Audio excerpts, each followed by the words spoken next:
ఈరోజు మనం చెప్పుకోబోయే కథ కోడలు ఒకనాటికి అత్తే. రచయిత వాగుమూడి లక్ష్మీ రాఘవరావు గారు. రంగమ్మ తన కొడుక్కి వివాహం చేసింది. కోడలు కోమల కొడుకును కొంగును ముడివేసుకుంటుందనే భావనతో రంగమ్మ కోడల మీద అసూయ పెంచుకుంది. కోడలు చేసే వంటకు ఏదో ఒక వంక పెడుతూ ఇది నన్ను చంపాలనే ఇలా చేస్తుందని ప్రతిరోజు కొడుక్కి చెప్పసాగింది. తల్లి మాటలు విని విని కొడుకు ఇలా అంటాడు, పెద్దదానివైపోయావు, నీకు దాని పద్ధతులు నచ్చకపోతే డబ్బులు ఇస్తాను, కాశీపోయి కృష్ణారామ అంటూ కాలం గడుపు అని అంటాడు.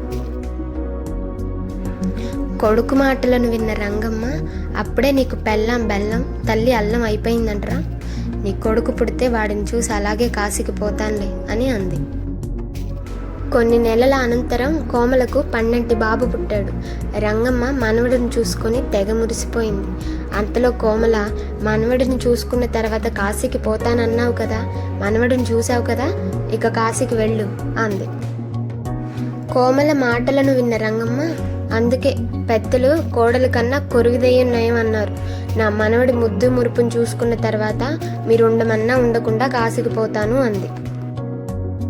కోమల కొడుకు పెరిగి పెద్దయ్యాడు. కోడలు రంగమ్మను కాశీకి పొమ్మనగా, నా మనవడి పెళ్లి చూసుకొని కాశీకి పోతానులే అన్నది.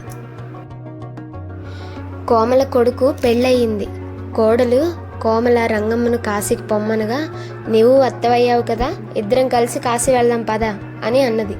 అత్తా కోడళ్ళ పొరపచ్చాలు చూసి కోడలు ఒకనాటికి అత్తే అని చిరునవ్వు నవ్వుకున్నాడు కోమల భర్త.